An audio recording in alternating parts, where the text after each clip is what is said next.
palabra, Señor, danos tu perdón. Que tu Espíritu venga aquí a llenar este lugar. Que la sangre de Cristo pueda limpiar nuestro corazón. Pues queremos oír tu voz hablando con amor. Hermanos y hermanas, muy buenos días. Les damos la cordial bienvenida. Hoy es un día muy especial, un día apartado en favor del ser humano, en el cual entra en comunión con el Señor. Tenemos su naturaleza que nos habla, hoy la podemos contemplar. Muchos tenemos encuentros fuera de las ciudades, donde realmente no se puede formar el carácter, como dice la sierva, y qué más mejor que en este día. Les damos el saludo y desearles un feliz día de reposo para cada uno de ustedes. Vamos a tener nuestro repaso de la semana en lo estudiado en los días anteriores. Vamos a hacer un repaso de lo cual podamos recordar para compartir en la escuela del Señor en los diferentes encuentros que vamos a tener en este día. Pero como cada día vamos a tener unas palabras de oración hacia nuestro Dios. Vamos a orar. Gran Jehová, dador de la vida, del conocimiento y de todas las buenas cosas para los seres humanos de este mundo que te están buscando. Gracias por este día.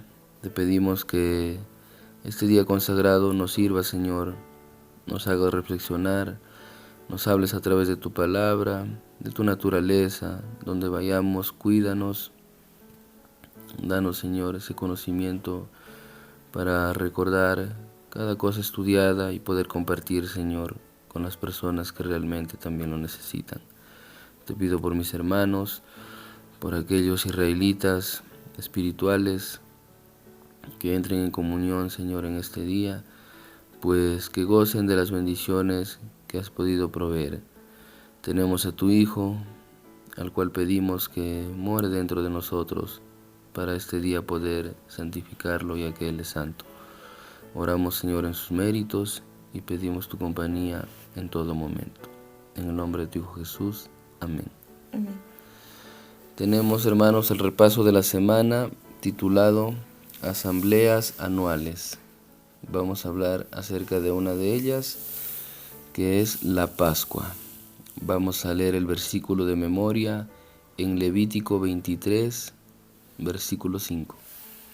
En el mes primero, a las 14 del mes, entre las 2 tardes, Pascua es de Jehová. Así es, Pascua es de Jehová, nos dice. ¿Y cuándo? Es el mes primero, ¿no? Sabemos que bíblicamente en el calendario del Señor, pues es abril, ¿no? Corresponde al mes de abril. Y también tenemos el comentario en el deseado de todas las gentes, la página 56. Había 3 fiestas anuales, la Pascua, Pentecostés y la fiesta de las cabañas. De estas fiestas, la Pascua era la más concurrida. El tiempo de la Pascua correspondía a fines de marzo o principios de abril. Así es, había como un encuentro ahí de 2 meses. Vamos al desarrollo, esos pasajes, bueno, ya lo hemos estado viendo en la semana. Vamos a ir a hacer un pequeño recuento con algunas preguntas y sus respuestas. Nos dice la primera pregunta. ¿Cuál es el doble significado de la Pascua? Primera de Corintios, capítulo 5, versículo 7. Vamos a leer. Versículo 7. Limpiaos de la vieja levadura, para que seáis nueva masa, sin levadura, como sois, porque nuestra Pascua, que es Cristo, fue sacrificada por nosotros. Nos dice que la Pascua, que era Cristo, dice Pablo, ya fue sacrificada, nos dice, por nosotros. Ahí vemos un simbolismo. Y también vamos a leer Patriarcas y Profetas para poder complementar más nuestra pregunta. La página 281. La Pascua había de ser tanto conmemorativa como simbólica. No solo recordaría la liberación de Israel, sino que también señalaría la liberación más grande que Cristo habría de realizar para liberar a su pueblo de la servidumbre del pecado. Así es, está muy claro. Entonces, vemos que era el recordatorio de la sangre del Cordero Pascual, ¿no? En el tiempo de la liberación del pueblo de Israel a manos de Faraón. Era la conmemorativa, ¿no? La recordatoria. Y la simbólica era que apuntaba al Maestro, no a nuestro Señor. Y era la más grande liberación, dice la sierva del Señor, la liberación del pueblo que estaba, ¿no?, en el pecado, viviendo en servidumbre, ¿no?, digamos también del enemigo. Ahí están el doble símbolo, y vamos a leer nuestra siguiente pregunta. Pregunta número 2. ¿Qué representa el pan ácimo? Ácimo significa sin levadura. Vamos a ver nuestro pasaje bíblico, 1 de Corintios, capítulo 5, el mismo versículo 7. Este pasaje ya lo leímos, vamos a hacer un comentario. Significa, ¿no?, un pan puro, libre de pecado, así como lo es Cristo. Y también vamos a leer la página 283 del mismo libro, Patriarcas y Profetas, un pequeño párrafo para poder aclarar un poquito más. Lo ordenaba expresamente la ley de la Pascua, y tan estrictamente la observaban los judíos en su práctica, que no debía haber ninguna levadura en sus casas mientras durara esa fiesta. Asimismo, deben apartar de sí la levadura del pecado todos los que reciben la vida y el alimento de Cristo. Entonces un pan es libre del pecado, no un pan encima, así como lo es Cristo. Y aquellos que están recibiendo, dice, este pan de vida, pues al igual que el Maestro deben apartarse, ¿no?, de la levadura del pecado. Quizá como carne no podemos, pero tenemos esa gran promesa, ¿no?, del Señor, que puede hacer por nosotros lo que nosotros no podemos hacer. Ahí vemos el comentario de la sierva. También recalca algo arriba donde dice la ley de la Pascua. Sabemos que esto era una ley también, ¿no?, considerada como ley mosaica, lo que el pueblo quizá hoy protestante desconoce, porque había muchas leyes, ¿no?, aparte de la ley de Dios, y estas sí pues quedaron en la cruz. Entonces la respuesta es un pan encima, libre del pecado, así como es Cristo, ¿no?, un pan puro, directamente venido del cielo. Vamos continuando. Pregunta número 3. ¿Cuál es el significado simbólico de que cualquier cosa fermentada debía ser eliminada de los hogares israelitas durante la celebración de la Pascua? 1 de Corintios, el mismo capítulo 5, el versículo 8. Versículo 8. Así celebremos la fiesta, no con la vieja levadura, nos dice Pablo, ni con levadura de malicia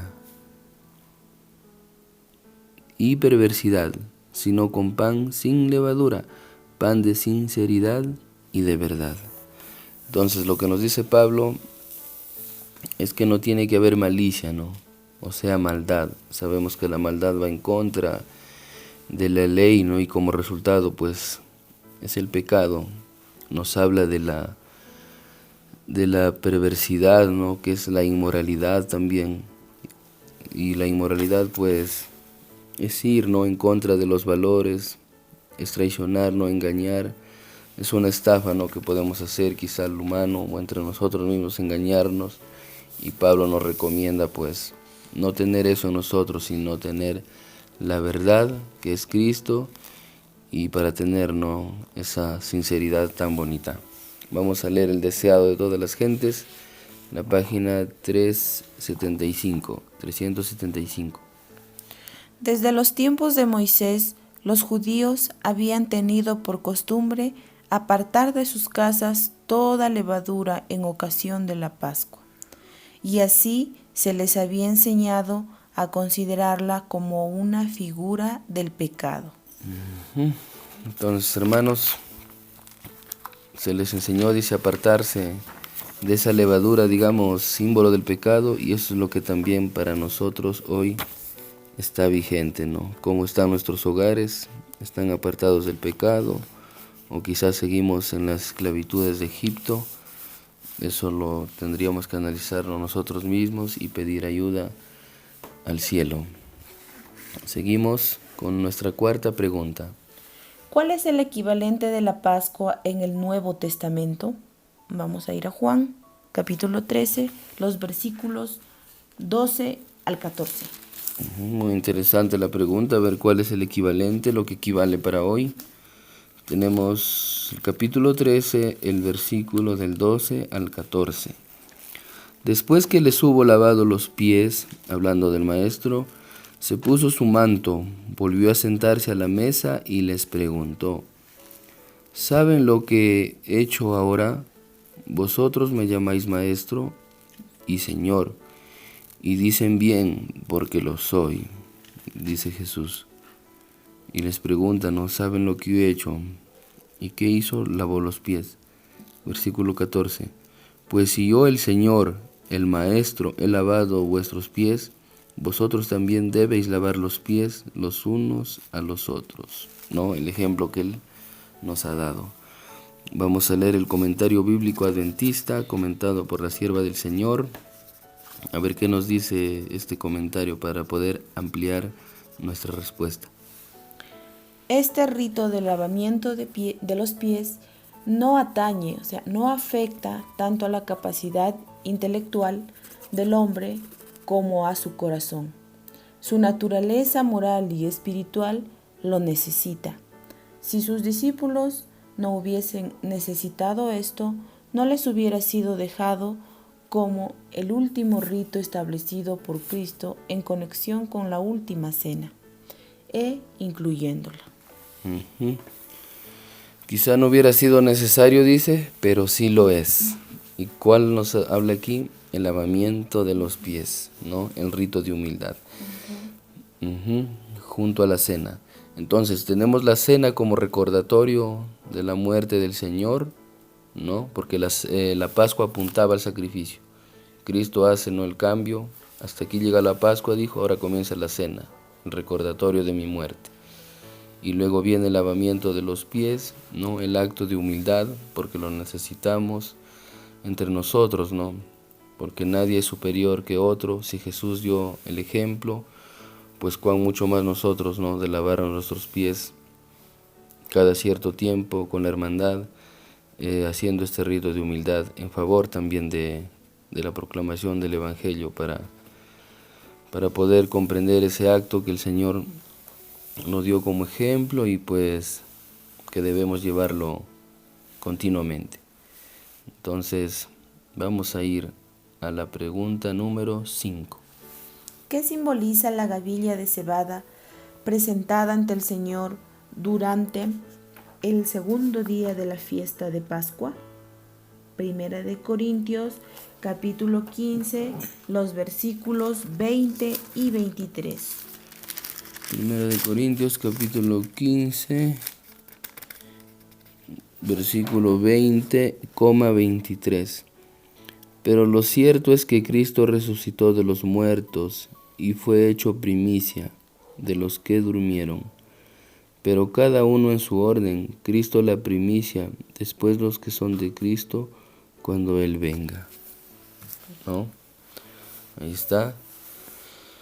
Acá nos está hablando de que Cristo es la primicia presentada, ¿no?, ante el Señor. O sea, Él es el primer manojo, porque es la gavilla que estaba en la fiesta de las primicias, ¿no?, lo que se presentaba ante el Señor. De esa misma manera, esa gavilla, esas primicias representaba a Jesús. Todas las fiestas judías, que eran 7, siempre han tenido, ¿no?, un apunte hacia el futuro. Todas han tenido su significado y algunas lo siguen teniendo. Y estamos estudiando estos días las más importantes. Y vamos a leer el comentario en el deseado de todas las gentes, la página 729. Y nos dice: Cristo resucitó de entre los muertos como primicia de aquellos que dormían. Estaba representado por la gavilla agitada, y su resurrección se realizó en el mismo día en que esa gavilla era representada delante del Señor. El mismo día que esa gavilla, dice, ese manojo era presentado delante del Señor, ese mismo día resucitó Cristo, ¿no? Como lo decía Pablo, Él fue la primicia y después de Él, pues también seremos nosotros, ¿no, hermanos? Algún momento tendremos que ser presentados también al Padre.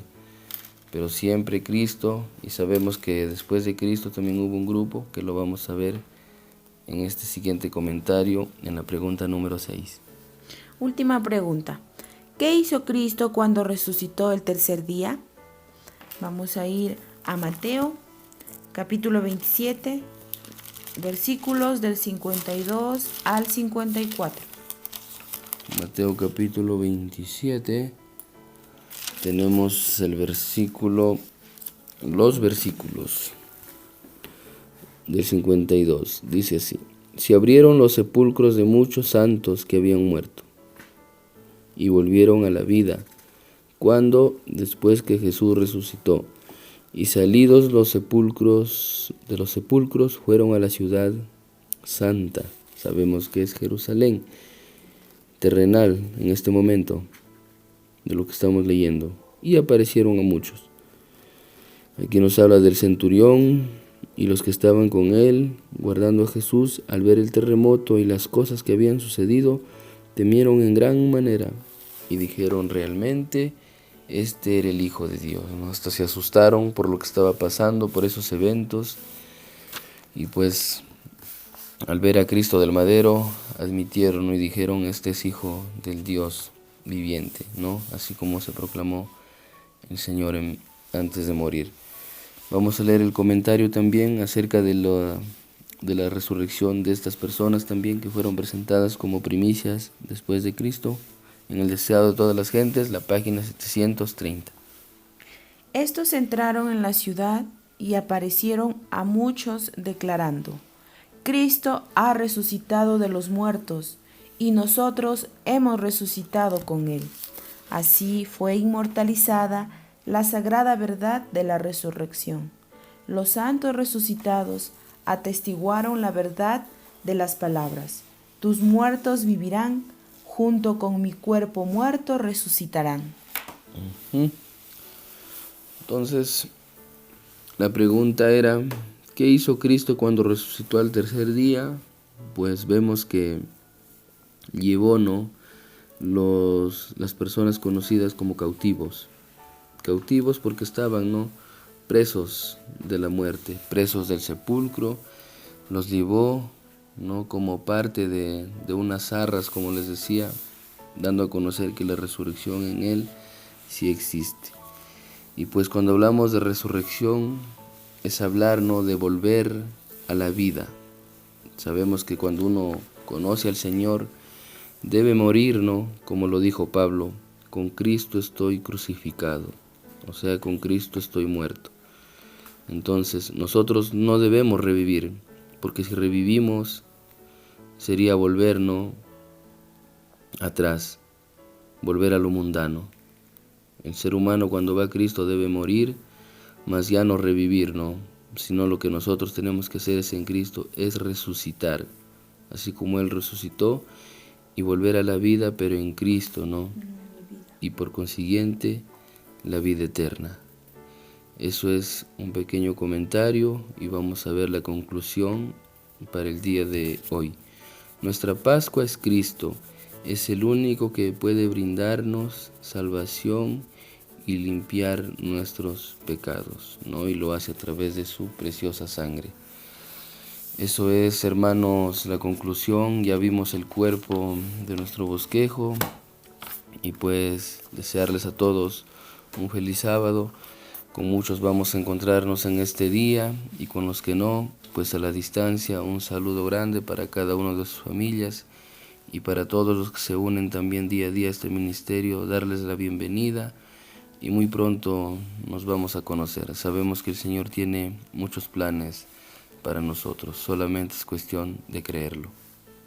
Bendiciones, mis queridos hermanos, y un feliz día de reposo para todos en Cristo.